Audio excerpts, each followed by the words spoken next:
Chennai Silks in mega summer sale. Summer வந்தாச்சு. What's your plan for this holiday? எங்க கிட்ட விட்டுருங்க, நாங்க பாத்துக்கிறோம்.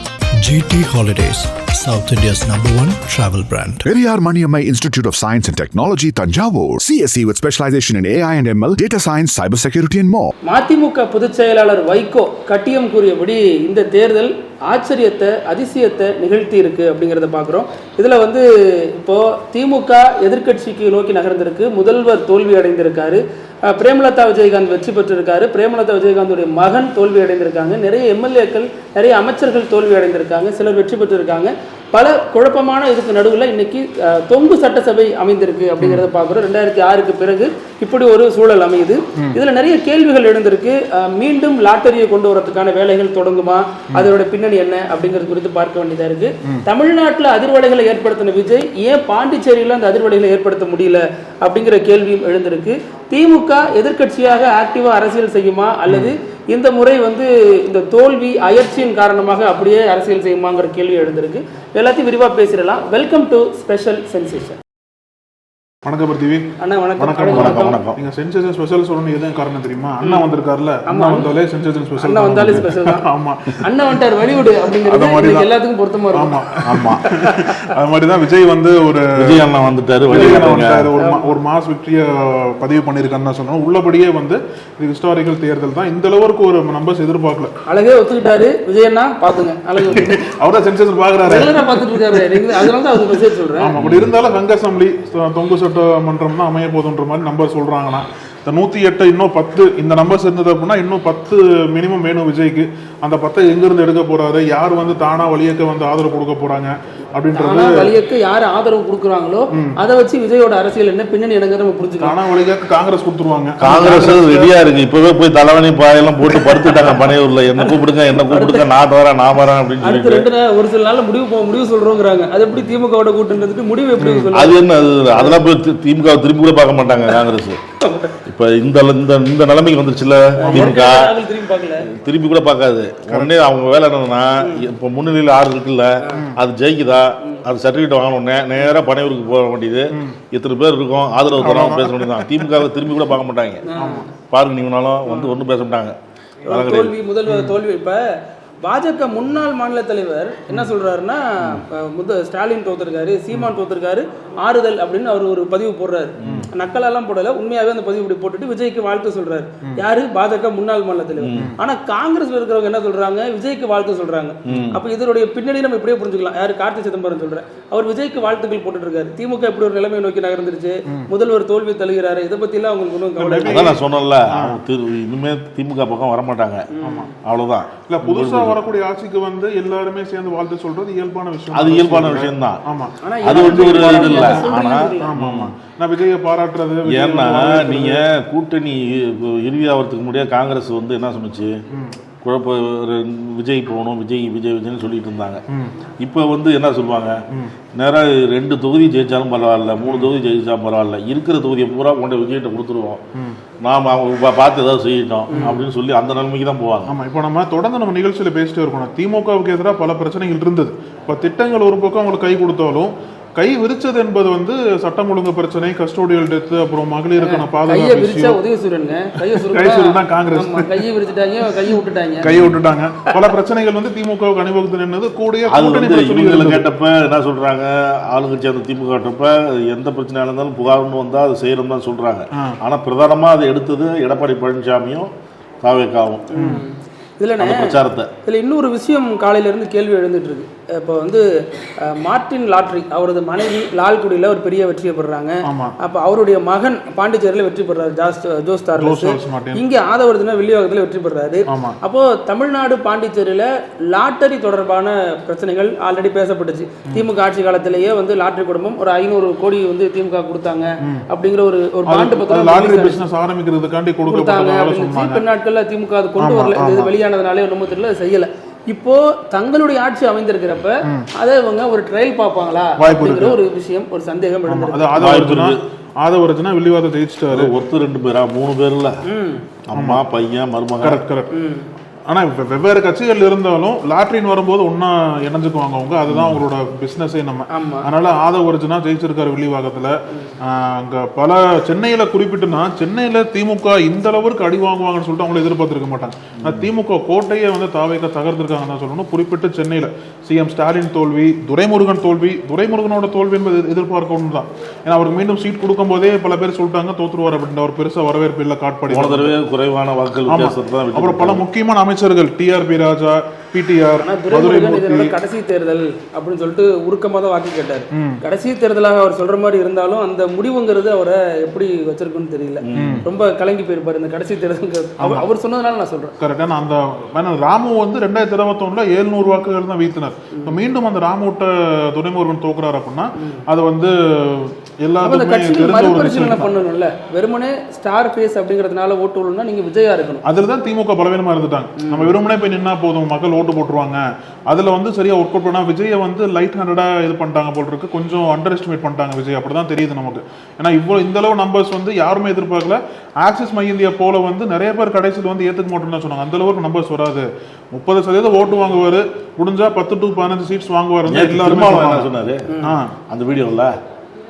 திமுக அதிமுக ஓட்டு தாவேகாவுக்கு போகும், ஆனா திமுக அதிமுக வீழ்த்தி தாவேகா வர அளவுக்கு தாவேகாவுக்கு ஒன்றும் பெரிய சக்தி இல்ல அப்படின்னு தான் சொன்னாரு. எல்லாருமே அதை நினைச்சிட்டு இருந்தாங்க. வைகோ வந்து ஆச்சரியம் அளிக்கக்கூடிய வழியில விஜய் ஒரு சத்தியா வருவாருன்னு சொல்லிட்டு வைகோ பதிவு பண்ணிருந்தாங்க. அவரை வந்து விமர்சிச்சாங்க. பல விமர்சனங்கள் வைகோ மீது வந்துச்சு. இது எப்படி சொல்லலாம் அப்படிங்கிற மாதிரி.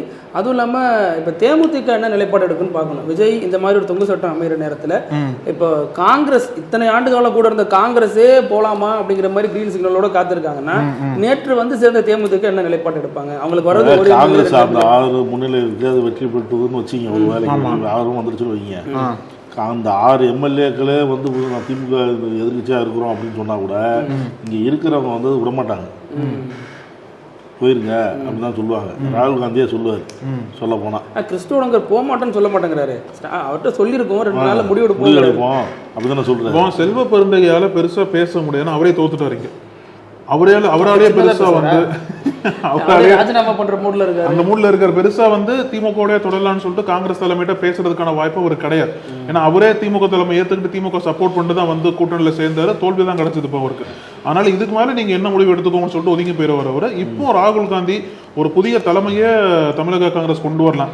அந்த தலைவர் தலைமையில வந்து காங்கிரஸ் கட்சி வந்து விஜயோட கூட்டணி வச்சு அந்த புதிய தலைவரா வர்றதுக்கு ஜோதிமணிக்கு வாய்ப்பு இருக்கு. அந்த ஜோதிமணி தாவேகா ஆதரவு நிலைப்பாட்டுல இருக்காங்க. கூட்டி கழிச்சு பாத்தீங்கன்னா அப்படிதான் போகுது. ஜோதிமணி மட்டுமா என்ன காங்கிரஸ்ல கோஷ்டிகா பஞ்சம். ஆமா, கார்த்தி சிதம்பரம் இருக்காரு, மாணிக்கம். அதனாலதான் முதல் ஆளா முந்திட்டு அவர் வாழ்த்து போடுறாரு. கார்த்தி சிதம்பரம் இந்த ரூட் இப்படிதான் போகும், நாம முதல்ல துண்டு போட்டு வச்சிருவோம். அவரு பல வருஷமா அந்த தலைவர் பதவி எதிர்பார்க்கிறாரு. ஆமா ஆமா, இன்னைக்கு நேற்று எதிர்பார்க்கல, ரொம்ப வருஷமா எதிர்பார்க்கிறாரு. அதனாலதான் முந்திக்கிட்டு நீங்க கூட வாழ்த்து தெரிவிச்சிருக்காரு. இப்ப இது வந்து விஜய் அலை அப்படின்னானு முதல் விஷயம் 180 160 அந்த மாதிரி போயிருந்தா ஸ்வீப் பண்ணிட்டாரு அப்படின்னு சொல்லலாம். அதை கடந்து நம்ம பார்த்தோம்னா தமிழ்நாட்டில் ஒரு தாக்கத்தை ஏற்படுத்தியிருக்காரு விஜய். அவரு தான் அதிக சீட்டுகள் எடுத்த ஒரு கட்சியா இருக்காரு, மெஜாரிட்டி வாங்க முடியல. ஆனாலும் இந்த அதிர்வுகள் ஏன் அண்டை மாநிலமான பாண்டிச்சேரியில வரல அப்படிங்கிறது ஒரு கேள்வியா இருக்கு. ஏன்னா பல நேரங்கள்ல இல்ல அது புஷியானந்தே முடிவு பண்ணியிருப்பாருன்னு நினைக்கிறேன். நமக்கு இங்கே ஒன்றும் வேலைக்கு ஆகாது, தமிழ்நாடு தான் அப்படின்னு சொல்லிட்டு அங்கே ஏதாவது அவங்களுக்கு வந்து அந்த சிம்டம்ஸ் தெரிஞ்சதுன்னா இதை விட வாக்காளருக்கு கம்மி தானே இதுல கம்மி தானே. அதில் அவங்க புஷியானந்து போய் ஒரு தொகுதி வந்திருக்கிற மாதிரி சொல்றாங்களே தாவேகா புதுச்சேரியில். இன்னும் அப்படியே பார்த்தாலும் இந்த தாக்கம் அதுக்கு ரொம்ப கம்மி இல்லை. இங்க எத்தனை தொகுதிகள் தமிழ்நாட்டை ஆக்கிரமிக்க முடிஞ்ச தாவேக்காவுக்கு அங்க இருக்கிற 29-30 கூட அந்த நரேட்டிவ் புதுச்சேரியில போய் செட் பண்ணா அது செட் ஆகுது இல்ல. அங்கேயும் போய் திமுக எதிர்த்தீங்க அப்படின்னா எப்படி அங்க ஓட்டு இல்ல இல்ல ஒரு அலை அப்படின்னா நான் சொல்றது இப்ப தேர்தலில் வந்து ஒரு அலை சேர்ந்து வரும், அந்த மாதிரி ஒரு இது சேர்ந்து வரும் அப்படிங்கிறாப்புல அப்படின்னு வந்திருக்கணும் அப்படிங்கிறது பொன்ராஜா தானே சொல்றாரு. இங்க வேற அங்க அது வித்தியாசம் இருக்கு. அப்ப பாஜக அங்க வரும் அப்படிங்கிறனால அதை விட்டாங்க. ஆனா அந்த அலை வந்து 2021 திமுக ஃபேவரா ஒர்க் அவுட் ஆகல. மீண்டும் என்ஆர் காங்கிரஸ் வந்தாங்க அங்க. அந்த சட்டமன்ற தேர்தல் பொறுத்தளவு அந்த அலை வந்து எப்பவுமே லோக்சபா தேர்தல் பொறுத்தளவுல புதுச்சேரியில் ஒரு தொகுதி தான் இருக்கு. அந்த இன்ஃப்ளூயன்ஸ் தமிழ்நாடு அந்த இன்ஃப்ளூயன்ஸ் இருக்கும். ஆனா சட்டமன்ற தேர்தல் வரும் 30 தொகுதியில் இருக்கிற சமயத்துல வந்து முடிவுகள் மாறலாம். 2021 திமுக வந்தாங்க அப்படின்னா அங்கேயும் திமுக வந்திருக்கணும். ஆனா மீண்டும் என்ஆர் காங்கிரஸ் வரும்போது அந்த அலை வந்து உடஞ்சு போச்சு. அப்போ இந்த விஜய் அங்க வந்து என்ஆர் காங்கிரஸுக்கு அகேன்ஸ்டா பிரச்சாரம் பண்ணாம அங்கேயும் திமுக போய் பேச போய் தான் அங்க ஏதோ ஒரு ஓட் ஸ்பிளிட் பண்ண போய் தான் இப்போ வந்து காங்கிரஸ் அங்க தோல்வி அடைஞ்சிருக்காங்க. மீண்டும் என்ன ரங்கசாமி ஆட்சி வரது வாய்ப்பு இருக்கு புதுச்சேரியில. இல்ல நம்ம நல்லா பார்த்தோம்னா ஒர்க் ஃப்ரம் ஹோம் அரசியல் பண்ணிட்டு வீக்கெண்ட்ல ஒரு முறை போயிட்டு அதுக்கப்புறம் பிரச்சாரத்துக்கு பாதி நாள் போயிட்டு பாதி நாள் போகாம அப்புறம் நிறைய அதாவது திமுகவை விட அதிக குற்றப்பின்னணி கொண்ட வேட்பாளர்கள் திமுக சரிசமமா திமுக 1% கூட விஜய் அந்த அடிப்படையில் அதிகம் நிறுத்திட்டு இப்படி இதையெல்லாம் தாண்டி 2 வருடத்துல நாடாளுமன்ற தேர்தலில் போட்டியிட மாட்டேன், பாஜகவை எதிர்க்க மாட்டேன், எதிர்த்தாலும் பாஜக பேரை நான் சொல்ல மாட்டேன் அறிக்கையில அப்படிங்கிற அரசியலை தெளிவா பண்ணிட்டு இன்னைக்கு வந்திருக்காருன்னா நிச்சயமாக விஜய் அரசியல் வந்து ஆச்சரியக்குரியான. அது என்ன ஒரு உதாரணம் பண்ணா மக்கள் எதுவுமே பார்க்கலண்ணா, குற்ற பின்னணியோ இல்லை ஊழலோ என்ன வழக்கெல்லாம் பார்க்கல. விஜய்க்கு போய் ஓட்டு அளிச்சிருக்காங்க சிம்பிளா. விஜய் முகத்துக்காக ஓட்டு அளிச்சிருக்காங்க, விஜயோட சின்னத்திற்கு ஓட்டு அளிச்சிருக்காங்க. அந்த லோக்கல் வேட்பாளர் வந்து எவ்வளோ கேஸ் இருக்கு அவர் மேலே, எங்கிருந்து வந்தார், ஏன் வந்தார், எவ்வளோ ஊழல் பண்ணியிருக்காருலாம் யாருமே மக்கள் அங்கே பார்க்கல. அதுதான் முடிவு காட்டுது நமக்கு. விஜய்க்காக வாக்களிச்ச மாதிரி தான் எல்லா மக்களும் சொல்கிறாங்க. அதனோட வெற்றியின் நிலைப்பாடு தான் வந்து இந்த அளவுக்கு விஜய் வந்து இவ்வளோ மேசிவா நம்பர்ஸ் வந்து ஜெயிச்சிருக்காருன்னு சொல்லுவாங்க. இனிமே தமிழ்நாட்டில் ₹1 கூட லஞ்சம் இருக்காது அப்படின்னு முதல்வரை தோற்கடித்து முதல்வரை வீழ்த்தி வெற்றி பெற்ற பாபு சொல்லியிருக்காரு, VS பாபு சொல்லியிருக்காரு. அது யார் இந்த VS பாபு அப்படிங்கிற கேள்வி முக்கியமானது. அடிப்படையில் 2011 காலகட்டத்தில் இவர் வந்து சைதை துரைசாமியை வெற்றி பெறாரு முதல்வர். அப்போ கம்மியான வாக்குகளை வெற்றி பெற்றதுனால இவர் திமுகவில் தான் VS பாபு இருந்தார். ஒரு வடக்கு மாவட்ட செயலாளர் நினைக்கிறேன், சென்னையில் இருந்தார். அப்போ இவர் தான் காரணம், சரியா தேர்தல் வேலை பணியாற்றல அப்படின்னு சொல்லிட்டு அவர் ஓரம் கட்டிட்டு VS பாபுக்கு பதிலாக வந்தவர் தான் சேகர் பாபு. இவங்களுக்கு இடையிலான அரசியல்ல VS பாபு முற்றிலுமா ஓரம் கட்டப்பட்டாரு. அப்புறம் கொஞ்சம் கொஞ்சம் அங்கிருந்து வெளியேறி அதிமுகவில் போறாரு, அங்கேயும் ஜெயலலிதா தலைமையில் இணைகிறாரு. ஆனா எடப்பாடி காலத்துல ஒரு உரிய மதிப்பு தரப்படலை அப்படின்னு கடைசி காலகட்டத்தில் வந்து தாவேக்கால சேர்றாரு. இங்க கொடுத்த வாய்ப்பு, இங்க கொடுத்த மைலேஜ் அப்படிங்கிறது அவர் இன்னைக்கு அகில இந்திய அளவுல பெரிய லைம்லைட்டுக்கு கொண்டு போய் நிப்பாட்டிடுச்சு. முதல்வரை வீழ்த்தி முதல்வர் கட்சியில இருந்த ஒருத்தர், முதல்வருக்கு தளபதியா இருந்தவர், முதல்வரோட தொகுதியில ஏஜென்டா ஒர்க் பண்ணுவார், பூத் ஏஜென்டா ஒர்க் பண்ணுவார். அப்ப அவருடைய வளர்ச்சிங்கிறது ரொம்ப வியக்கத்தக்க வகையில தான் இருக்கு.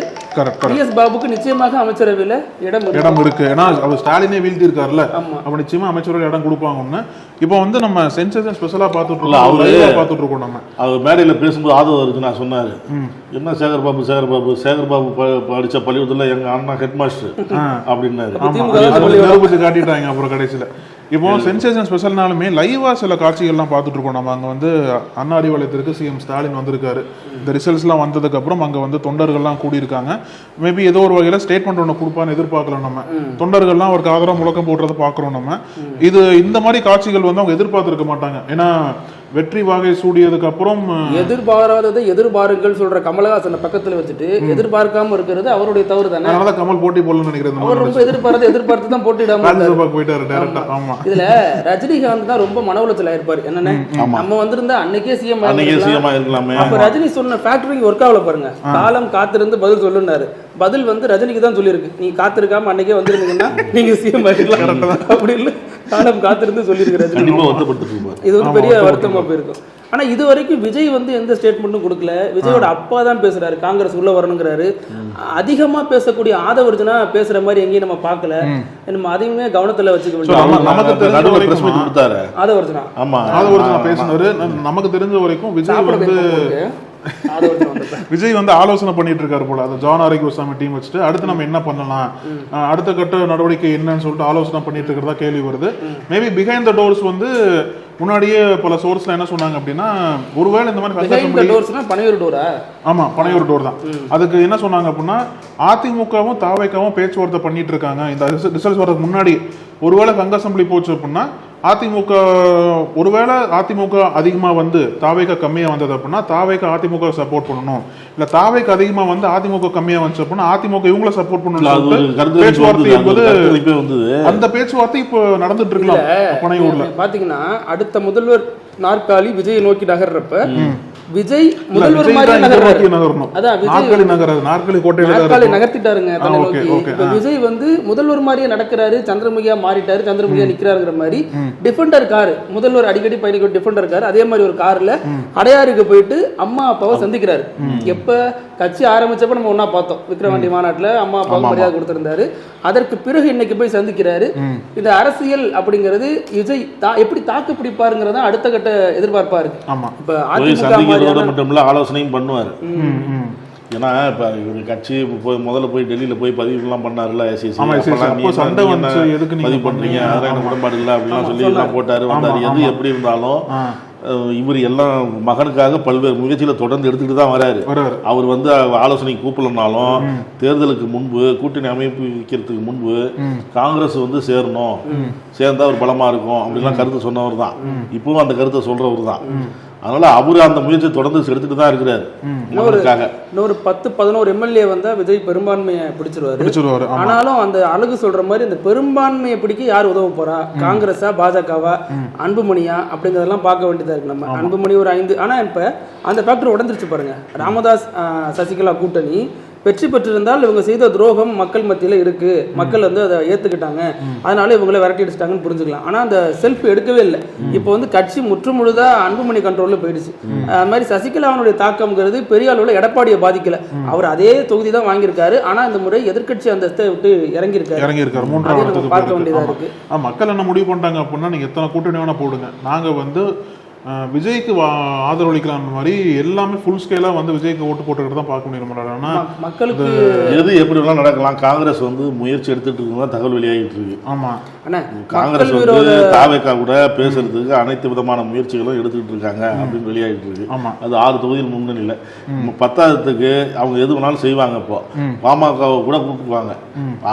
அதிமுக பாஜக கூட்டா தானே அந்த மாதிரி இது வரும். சௌமியா அன்புமணிக்கு அமைச்சர் பதவி கொடுத்தா கூட இப்போ அன்புமணி ஓகே தான் சொல்லுவாங்க, போய் சப்போர்ட் பண்ணான்னு சொல்லுவாங்க. அதே மாதிரி காங்கிரஸ்க்கும் நிச்சயமா ஒரு அமைச்சர் பதவி உண்டு.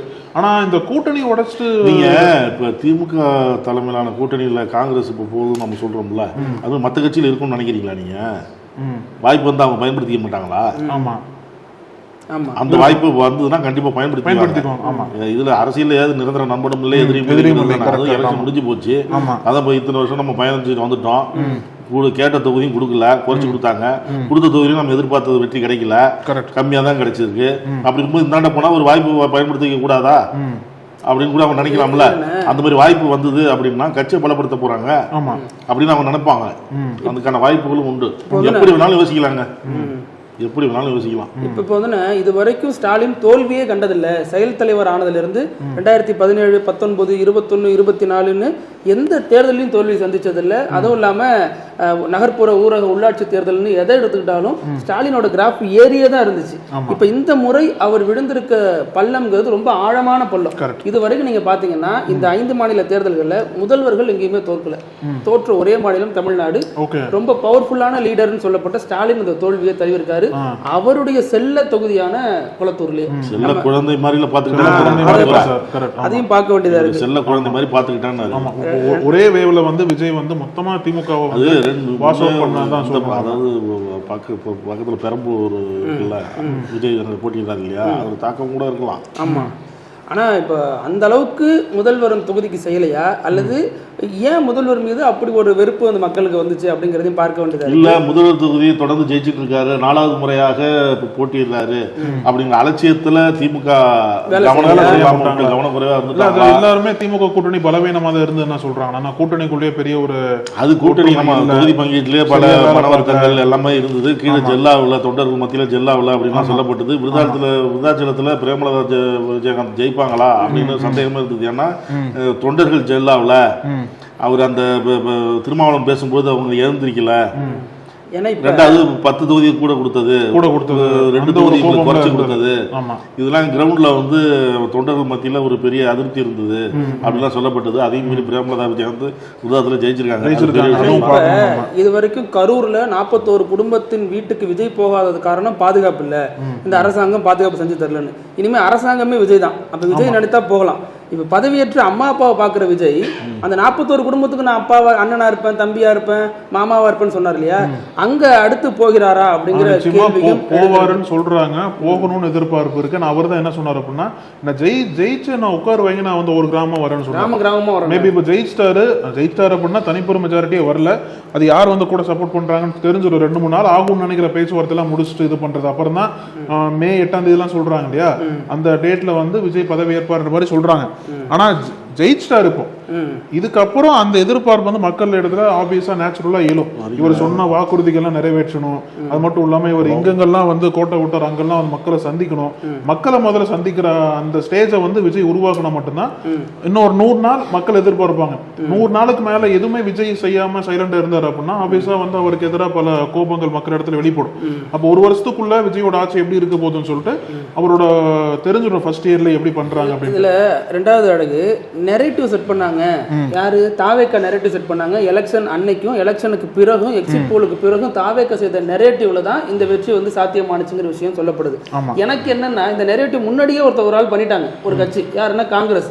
இந்த கூட்டணி தொடர்பான பேச்சுவார்த்தை நடக்கிறப்ப ரொம்ப தீவிரமா விஜய் ஆதரிச்சதும், விஜய் ஒரு முக்கியமான போர்ஸ்னு சொன்னதும், விஜய் தான் அடுத்த முதல்வராக வாய்ப்பு இருக்குன்னு ராகுல் காந்தி வரைக்குமான வேலைகள் பார்த்ததுங்கிறது விஜய்க்கான பெரிய நரேட்டிவாவும் விஜய்க்கான பெரிய விளம்பரத்தையும் காங்கிரஸ் செஞ்சு கொடுத்துச்சு. அப்போ காங்கிரசினுடைய பின்னணி, காங்கிரஸ் இந்த எலெக்ஷன்ல இவர் எப்படி பார்க்க போகிறது, எப்படி பயன்படுத்திக்க போகிறது, காங்கிரஸ் முந்துதா பாஜக முந்துதா அப்படிங்கிறதா. இனிமே விஜய்க்கு 2 போட்டி தான், ஒன்னு காங்கிரஸ் பிஜேபி. காங்கிரஸ் முந்திருச்சு. நான் பாஜக அந்த அளவுக்கு நம்பர்ஸ் இன்னும் வரல. வானதி சீனிவாசனும் தோத்துட்டாங்க. ஒரே அதிமுக இருக்காங்க.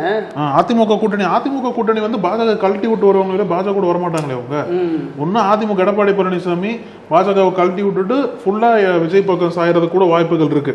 அப்படி போனாங்க அப்படின்னா காங்கிரஸும் போவாங்க, ஏன்னா அங்க பாஜக இல்ல அதிமுகவோட. அதனால காங்கிரஸும் அங்க போய் கூட்டணி வைக்க வாய்ப்பு இருக்கு. அப்போ ஆப்வியஸா வந்து விஜயோட நம்பர்ஸ் வந்து நல்லாவே ஏறும். அப்போ உண்மையிலேயே வந்து இங்க டிஎம்கே மட்டும்தான் அசம்பிளில தனித்து விடப்படுவாங்க, டிஎம்கே அலையன்ஸ் மட்டும்.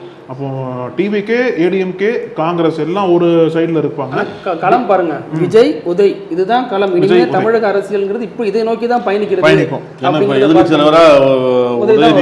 வாய்ப்பு இருக்கு, வேற வழி இல்லை. ஏன்னா சிஎம் ஸ்டாலின் தோத்துட்டார் அப்படின்னா உதயநிதி தான் எதிர்கட்சி தலைவராக வரணும். அப்போ எதிர்கட்சி தலைவராக முதல் முறையா உதயநிதி பதவி இருக்கிற சமயத்துல எப்படி அந்த அசம்பிளி வந்து திமுகவின் சார்பாக செட் பண்ண போறாருன்ற ஒரு எதிர்பார்ப்பு பல கேள்விகள் எழுந்திருக்கு. ஏன்னா ஸ்டாலின் இல்லாத டைம்ல உதயநிதி வந்து தனிச்சையா சீனியர்ஸ் பல பேர் இருப்பாங்க, சேகர் பாபு இருக்காங்க, எஸ் சிவசங்கர், கே நேரு போன்ற ஆட்கள்லாம், ஏவா வேலுலாம் உள்ள இருப்பாங்க. ஆனா அசம்பிளியை திமுக சார்பாக வழிநடத்திட்டு கொண்டு போறது உதயநிதி ஸ்டாலின் தான். அப்ப அவர் எப்படி சிறப்பாக செயல்பட போறார் அப்படின்றத கட்சிக்குள்ள பெரிய எதிர்பார்ப்பு. இதுவரைக்கும் 1000 விமர்சனங்கள் தாவேக்கா மீது நமக்கு இருந்திருக்கலாம், நாம முன்வைத்திருக்கலாம். அதெல்லாம் ஒரு கட்சிங்கிற அடிப்படையில் நாம வைத்த விமர்சனம். இனிமே தாவேக்கானுடைய ஆட்சி எப்படி இருக்கு அப்படிங்கறத பொறுத்து நம்ம பார்க்க போறோம்.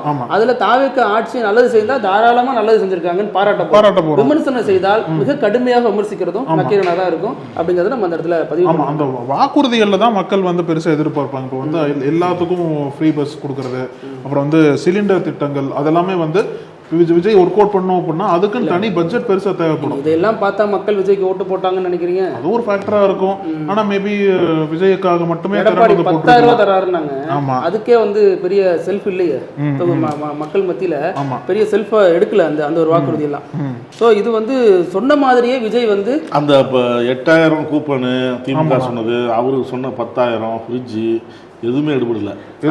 இதுல வந்து திமுகவினருடைய நாகரிக அரசியல் அடுத்த கட்டம் போகுது. எப்படின்னா எழிலன் இருக்கார் இல்லையா, 1000 விளக்கு தொகுதி, அவர் வந்து அன்பார்ந்த 1000 விளக்கு தொகுதி மக்களுக்கு நன்றி, வாழ்த்துகள் ஜேசிடி பிரபாகரன் சார் அப்படின்னு போட்டு ஒரு பதிவு போட்டிருக்காரு. ஏற்கனவே திமுகவினர் வந்து இவருடைய நாகரிக அரசியல் குறித்த விமர்சனத்தை முன் வச்சுட்டு வர்றப்ப இப்ப இன்னமும் வந்து இப்படி இருக்காங்க அப்படிங்கிற விமர்சனத்தை அவர் பதிவுக்கு கீழேயே போட்டுட்டு இருக்காங்க. இதுல நம்ம வந்து பல விஷயங்களையும் பார்க்கணும். குறிப்பா வந்து மக்கள் விரோத ஆட்சி செய்யற ஸ்டாலின் சார் வேணுமா, மக்களை நேசிக்கிற இந்த விஜய் வேணுமா அப்படின்னு கேட்டாரு. மக்கள் வந்து விஜய் தான் வேணும்னு சொல்லி சொல்லிருக்காங்க. மக்கள் சார்பில் வந்து டிஎம்கே என்பது ஒரு தீய சக்தி தான் அப்படின்றத ப்ரூவ் பண்ணி, ஓம் சக்தி பராசக்தி அப்படி சொல்லுங்க, டிஎம்கே ஒரு தீய சக்தி, அப்போ டிவிகே ஒரு தூய சக்தி மாதிரி நின்று மக்கள் விஜய்க்கு வாக்களிச்சிருக்காங்க. சோ மக்களோட தீர்ப்பை ஏற்றுக்கிட்டு விஜய் தான் அடுத்த முதலமைச்சராக போறார் அப்படின்றத நம்ம வரவேற்கணும். இதுல பிரேமலதா விஜயகாந்த் சார்பாக ஒரு பதிவு அவங்க போட்டிருக்காங்க. விருத்தாச்சலம் மக்களுக்கு என் மனமார்ந்த நன்றி.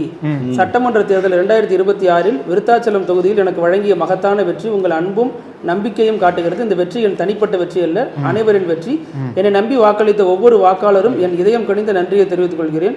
உங்கள் எதிர்பார்ப்புகளை நிறைவேற்றும் பொறுப்புடன் உங்கள் குரலாக சட்டமன்றத்தில் செயல்பட உறுதியளிக்கிறேன் அப்படின்லாம் போட்டுட்டு முரசு கொட்டட்டும் விருத்தாச்சலத்தில் உங்கள் அந்நியார் உங்களுக்காக உங்களுடன் போட்டிருக்காங்க. கடந்த முறை நாடாளுமன்ற தேர்தலில் விஜய பிரபாகரன் தோல்வியை தழுவினப்ப ரொம்ப சின்ன பையனை போய் நீங்க இப்படி போட்டீங்கன்னு கேட்டாங்க. மீண்டும் அதே சின்ன பையன் தோத்து போயிட்டாரு. இந்த முறை அதுல பதிவே போடல. இப்போ இவங்க ஃபர்ஸ்ட் டைம் எம்எல்ஏவா அசம்பிளிக்குள்ள போக போறாங்க. அது ஒரு டயலாக் சொல்லுவாங்க, ஒரு பழமொழி, தாயும் பிள்ளையுமா இருந்தாலும் வாயும் வயிறும் வேறம்பாங்க. அந்த மாதிரி நான் வெற்றி பெற்றுட்டேன், என் வேலை முடிஞ்சிருச்சு, என் கோட்டா நீ பாத்துக்க தம்பி அப்படிங்கிறாங்க போறது. கடந்த முறையும் கொஞ்சம் சொற்ப வாக்குகள் வித்தியாசத்தில் தான் விஜய பிரபாகரன் தோல்வி.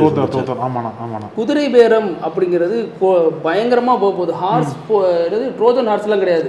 ட்ரோஜன் ஹார்ஸ் எல்லாம் இல்லாத ஒண்ணு இருக்குன்னு சொல்லுவாங்க இல்லையா, இது வந்து குதிரை பேரம். குதிரை வேகத்துல போகல. குதிரை பேரம் யார் வேணாலும் நடத்தலாம். இப்ப இல்ல, இப்போ எந்த கட்சி வேணாலும் இப்ப 2வது இடத்துல வந்து திமுக கூட நடத்தலாம், இல்ல தாவேகாவும் நடத்தலாம், இது வரைக்கும் பார்க்காத இல்ல பிஜேபி இறங்கி தாவேகா கூட நடத்தலாம்.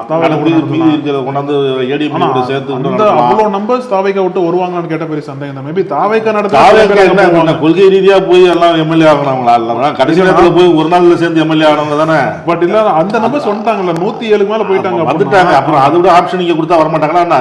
தேமுதிகவுல போயிட்டாங்க, 41 சீட்டு கொடுத்து 29 பேர் வந்தாங்கல்ல. ஆமா, எத்தனை பேர் விஜயகாந்த் கூட இருந்தாங்க?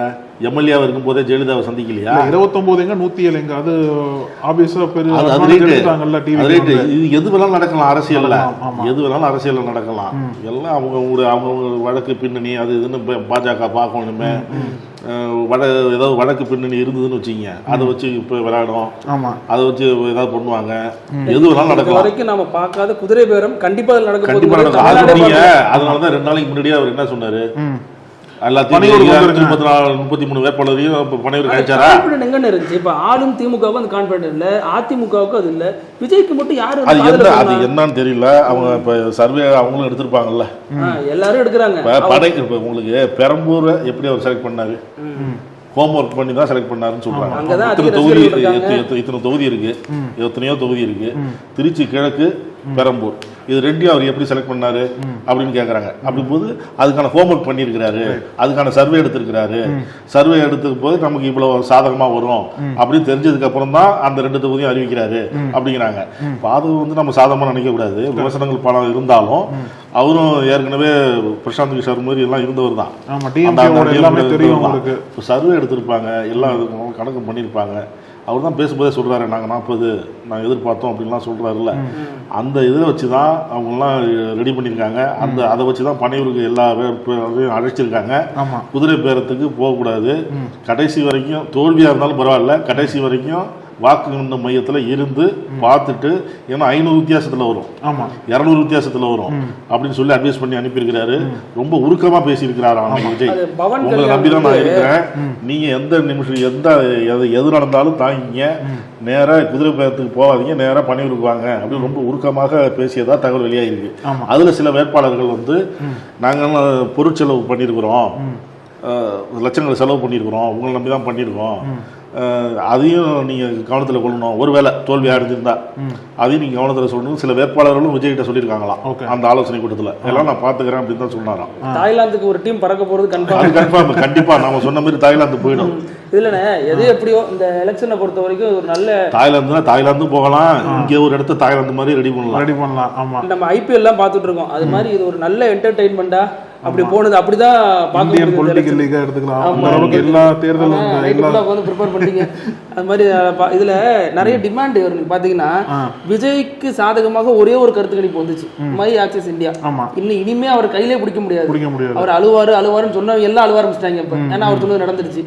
இப்ப அது மாதிரி விஜயோட பாடி கார்டா இருக்கலாம், அன்புமணி ராமதாஸுக்கு வந்து தேர்தல் வேலை பார்த்து அங்க சோபிக்க முடியாம இப்ப பெரிய அளவுல ரீச் ஆகிருக்கிற ஜான் ஆரோக்கியசாமியா இருக்கலாம், இவங்களுக்கான டிமாண்ட் பொருளாதார ரீதியாகவும் சரி, அவங்க வந்து அடுத்தடுத்த கட்டத்துக்கு பலராலும் தேடப்படக்கூடிய நபர்களா மாறிடுவாங்க. இப்ப வந்து திமுக அடுத்த அமைச்சர் ஆகட்டும்னா ஈரோடு முத்துசாமி, அவரும் தோல்வியை தழுவி இருக்காரு, தாவேக்காவிட்டு தான் தோல்வி தழுவி இருக்காரு. இதுல அதிமுக அப்படியே இருக்குன்னு நினைக்கிறீங்களா? அதிமுக கூட்டணி இப்ப பாஜக முன்னாள் மாநில தலைவர் இதுக்காக தான் காத்துக்கிட்டு இருந்தாரு. இனிமே அந்த கூட்டணி இதே மாதிரி ஒத்துமையா இருக்கு. நயினார் ஜெயிச்சிட்டாரு அப்படின்னா பிரச்சனை இருக்காதுல்ல. நயினாரோட தலைமை காமிச்சிட்டாரு, அதிமுக தலைமை தான் பாஜக பிளேம் பண்ணும். பாஜக தனிப்பட்ட முறையில் அமைச்சர் பிளேம் பண்ண மாட்டார். எடப்பாடி பழனிசாமி பொறுப்பை வேணா அவங்களோட ஆம்பிஷனே வந்து எடப்பாடி பழனிசாமி பின்னடைவா சந்திக்க வச்சுதான் பாஜக வளரணும்னு சொல்றாங்க. ஆட்சி 2வது எடப்பாடியை பொறுத்த வரைக்கும் கட்சியை நீ பலப்படுத்தினாதானே ஆட்சி. இப்போதைக்கு அவர் கட்சியை நான் பலப்படுத்திட்டேன், அதிமுக என்னதுதான், கோவையில 10 தொகுதி நான் தான் அப்படின்னு சொல்லிட்டு இந்த வேலுமணிகிட்ட கொஞ்சம் நைந்து பேசி எந்த அளவுக்கு திமுக ஊடுருவி இருக்கோ அதே அளவுக்கு தாவேகா ஊடுருவி இருக்காங்க. திருப்பூர்ல ஜெயிச்சிருக்காங்க, கோபியில செங்கோட்டையன் ஜெயிச்சிருக்காரு. ஆமா, இப்ப இதை வச்சு என்ன பண்ணுவாரு எடப்பாடி? நான் எந்த நீங்களும் வீக் ஆயிருக்கீங்க அப்படின்னு சொல்லுவார்ல எஸ்பி வேலுமணிக்கிட்ட. இன்னும் எஸ்பி வேலுமணி 10 நான் தான் அப்படின்னு வந்து கோவைனா நான் தான் அப்படின்னு வந்து நெஞ்சு நிமித்தி அவர்கிட்ட வந்து நிக்க முடியாதுல்ல. அப்போ அடுத்து அதாவது பவர் சென்டர் இன்னொருத்தர் உருவாக்க மாட்டார். அதிமுகனா எடப்பாடி தான், எடப்பாடி தான் பவர் சென்டர், மற்ற எல்லாமே ஜெயலலிதா இருக்கிறது எப்படி இருந்ததோ அதே மாதிரி தான் அப்படிங்கிற ஒரு நிலைமை அவர் கொண்டாண்டாரு. இதுல வந்து சசிகலா நடராஜன் அவர்களும் ராமதாசும் கூட்டணி வச்சு சில தொகுதிகளில் ஏற்படுத்ததுனால எடப்பாடி கொஞ்சம் பின்னடைவு தான். ஒருவேளை அவங்க இல்லைன்னா எடப்பாடி இன்னும் கொஞ்சம் தொகுதியில் வரதுக்கான வாய்ப்பு வந்து டிவிக்கு வந்து 2 திராவிட கட்சிகளையும் வந்து அந்த அளவுக்கு ஒரு பெரிய ஒரு வீழ்ச்சியை தான் கொண்டு போய் தள்ளியிருக்காங்க. காங்கிரஸ் மாதிரி அதிகம் ஆசைப்பட்டது யாருன்னு பார்த்தீங்கன்னா தாவேகா கூட கூட்டணிக்கு போகணும்னு டிடிவி தினகரன் ஆசைப்பட்டு இருந்தார். அப்படிதான் ஒரு பேச்சுவார்த்தையெல்லாம் போயிட்டு இருந்துச்சு. திடீர்னு குறுக்க புந்து கௌசிக் பாஜக தூக்கிட்டு வந்துருச்சு. அவர் இங்க வந்துருங்க அப்படிங்கிறதுனால இப்ப அவர் யோசிச்சு பாப்பாரு, அங்க இருந்து கூட்டணி ஆட்சி எல்லாம் கிடைச்சிருக்கு, நமக்கு அவசரப்பட்டுட்டோமோ கெட்ட போல இப்பயும் போலாமே. இப்ப அவருக்கு 2-3 இடம் இருக்கு.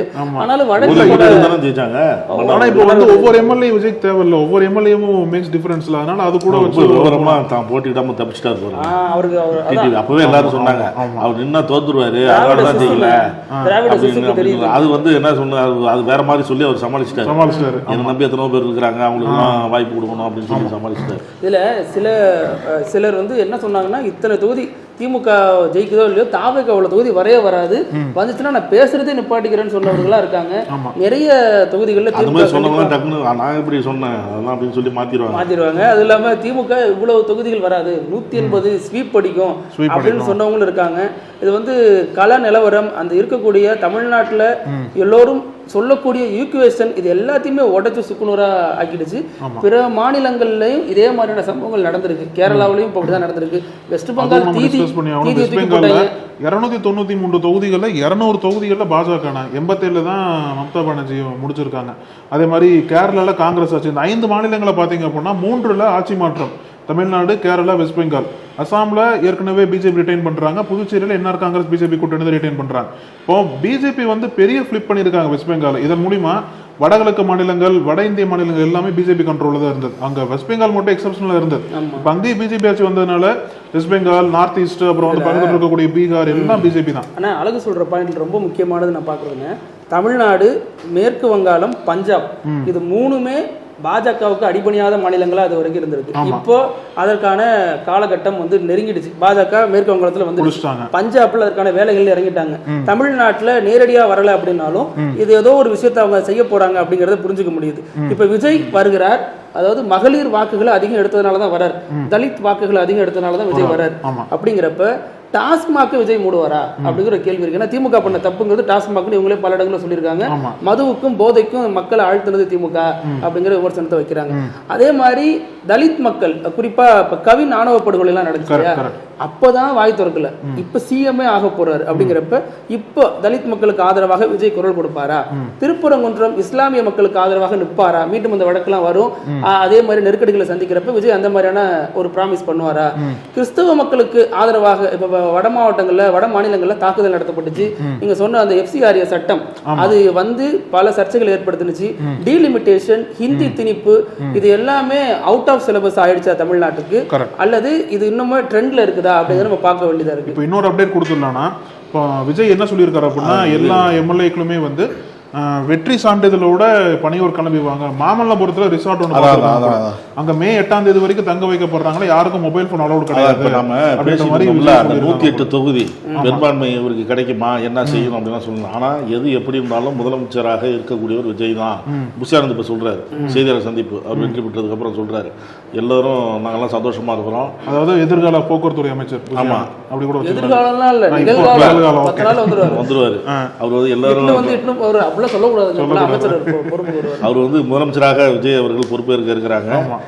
எல்லா மக்கள் எல்லாம் சந்தோஷமா இருப்பாங்க அப்படின்னு சொல்லியிருக்கிறாரு. அப்போ வந்து அவங்க வந்து ஒரு ஆட்சி அமைச்சிருவோம், தொங்க இருந்தாலும் காங்கிரஸ் போல ஏதோ ஒரு கட்சியில் அழைத்து அந்த முடிவுக்கு அவங்க வந்துட்டாங்க.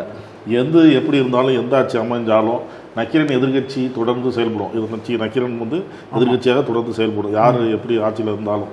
அதை நம்ம உறுதியாக தெரிவிச்சுக்கிறோம். ஆமாம்.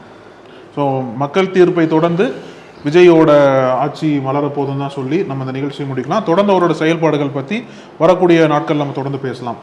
நன்றி நன்றி நன்றி. நக்கீரன் டிவிக்கு சப்ஸ்கிரைப் செய்யுங்கள். உங்கள் ஆதரவே எங்கள் பலம். ஆசிரியர்களுக்கு நண்பனாகவும் மாணவர்களுக்கு ஆசானாகவும் திகழும் தேர்வு வழிகாட்டி. ஒவ்வொரு பாடத்திற்கும் அனுபவமிக்க ஆசிரியர்களின் துல்லியமான தெளிவான விடைகள். CNC இருக்கு, தேர்வு பயம் எதற்கு? இது தீரன் பப்ளிஷிங் ஹவுஸ் விற்பனை வெளியீடு.